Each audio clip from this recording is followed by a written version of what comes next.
Good morning पे बच्चों। आज की वीडियो में हम क्लास 10 का प्रश्नावली जो 7 है, जिसका नाम निर्देशांक ज्यामिति है, उसका जो है प्रश्नावली का जो है एक क्वेश्चन हम लिए हैं, जो कि बहुत ही इंपॉर्टेंट क्वेश्चन है, जो ये बोर्ड परीक्षा में हर एक साल पूछता है। और ये जो क्वेश्चन आपको दिखाई दे रहा है, इस साल ये क्वेश्चन बिल्कुल समझिए कि पूछेगा 100%, इसका गारंटी है।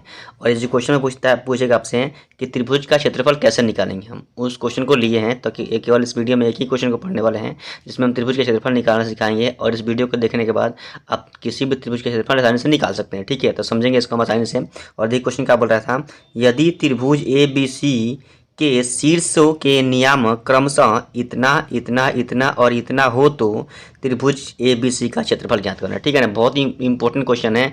और समझिए कि ये क्वेश्चन आपको समझिए क्लिक हो चुका है। ठीक है ना, समझिए कि ये क्वेश्चन आपको 100% इस साल पूछने वाला है बोर्ड एग्जाम में। ठीक है, तो देखिए क्या करेंगे, इसका हम क्षेत्रफल निकालने के लिए हमको बोल रहा था। इसमें त्रिभुज है ये, और त्रिभुज में 3 नियामक दिया हुआ है। एक ये दिया हुआ है, एक ये दिया हुआ है, और एक ये दिया हुआ है। ठीक है, चलो देखते हैं इसको हल करते हैं हम लोग। चलिए क्वेश्चन में आपको दिखाई दे रहा था, लिखेंगे हम कि हल के बाद लिखेंगे दिया है कि ए त्रिभुज जो बनाइएगा पैसे। ठीक है ना जी, तो यहाँ होगा ए, ठीक है, और यहाँ होगा बी, और ये कहाँ हो जाएगा, सी हो जाएगा यहाँ पे। तो वहीं ए इसको मान लेंगे पहले वाला को हम, और बी मान लेंगे दूसरे वाले को, और सी मान लेंगे तीसरे वाले को, सी मान लेंगे। ठीक है, इसको लिख लीजिएगा। और यहाँ सब में क्या करेंगे हम, x1 x2 x3 का मान निकालेंगे। x1 x2 x3, तो x1 का मान कितना होगा माइनस, देखिए यहाँ पर जो भी लिखा रहता है उसमें पहले वाला क्या बोलते हैं हम, x1, ये क्या होगा x1 होगा, यहाँ क्या होगा x2 होगा, ये क्या होगा x3 होगा। ठीक है, तो देखिए यहाँ क्या करेंगे, x1 का मान कितना हो जाएगा -5, x2 का मान -4, और x3 का मान कितना हो जाएगा 4 हो जाएगा। फिर सेम वैसे ही y1 का मान कितना होगा 7 होगा, y2 का मान -5 होगा, और y3 का मान कितना होगा बाबू 5 होगा। ठीक है, इस प्रकार से इसको हम लिख सकते हैं। ठीक है, उसके बाद जो करना है हमको, क्या करना है, सीधा हम क्या करना है, निकालना है इसका आंसर जो बोला था। तो निकालने के लिए क्या बोला था कि त्रिभुज ए बी सी का क्षेत्रफल हमको निकालना था। तो चलिए क्षेत्रफल का फॉर्मूला हम देखते हैं, उस बाद क्षेत्रफल इसका क्या करेंगे, हम निकालेंगे साइंस। ठीक है ना जी, चलो देखते हैं इसका क्षेत्रफल निकाल लेते हैं हम लोग। तो चलो देखते हैं त्रिभुज ए बी सी का क्षेत्रफल, और इसका क्षेत्रफल देखिए यहाँ दिखाई दे रहा है। तो चलिए, बहुत बच्चों को ये कन्फ्यूजन होता है कि क्षेत्रफल क्या करते हैं हम लोग, निकाल तो लेते हैं, लेकिन फॉर्मूला में थोड़ा सा कन्फ्यूजन होता है। चलिए फॉर्मूला दिखा रहे हैं, सबसे पहले कैसा याद कर लेंगे इसको हम। त्रिभुज का क्षेत्रफल जो ये हमारा होता है, ठीक है, आप ऐसे लिख दीजिए कहीं भी, आपको क्षेत्रफल लिखने के जैसे ही बोलेगा फॉर्मूला आपको चाहिए, तो आप ऐसे लिख देंगे 1/2 इंटू क्या होता है, x यहाँ लिखेंगे घेर के y minus Y plus X Y minus Y plus X Y minus Y, ऐसे घेर देना है आपको। ठीक है, इसके बाद समझिए ट्री का फॉल लगाना है। एक्स के बाद क्या कर देंगे, यहाँ लिख देंगे 1, एक्स के बाद लिख देंगे 2, यहाँ लिख देंगे 3। क्या लिखना है, एक्स के मान 1 2 और 3, यानी कि x1 x2 x3, एक्स वाला पूरा काम खत्म हो चुका है। और यहाँ पर क्या होता है, वहाँ पर 23 23 31, और यहाँ होता है 12। इसको याद रखना है आपको, 23 31 और 12। 23 मतलब क्या होता है, पहले 2, यहाँ लिखिए 2, फिर यहाँ 3 लिख दीजिए। ठीक है, यहाँ लिखिए 3, फिर यहाँ लिखिए 1, फिर यहाँ लिखिए 1, और यहाँ के 2 लिख दीजिए। और आपका फॉर्मूला क्या हो चुका है, कंप्लीट हो चुका है त्रिभुज के क्षेत्रफल का।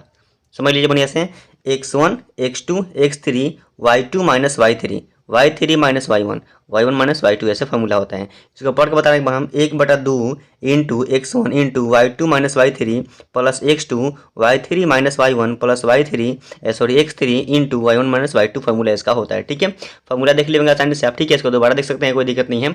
और देखते हैं सीधा क्वेश्चन को। देखिए फॉर्मूला को बता दिए अभी हम, सीधा फॉर्मूला को यहाँ लिख देना है, फिर यहाँ इसका मान पुट करना है। ठीक है, 1/2 लिखेंगे, x1 का मान यहाँ कितना दिया है देखेंगे अभी क्वेश्चन में हम। देखिए तो यहाँ x1 का मान कितना लिखा था जी, -5।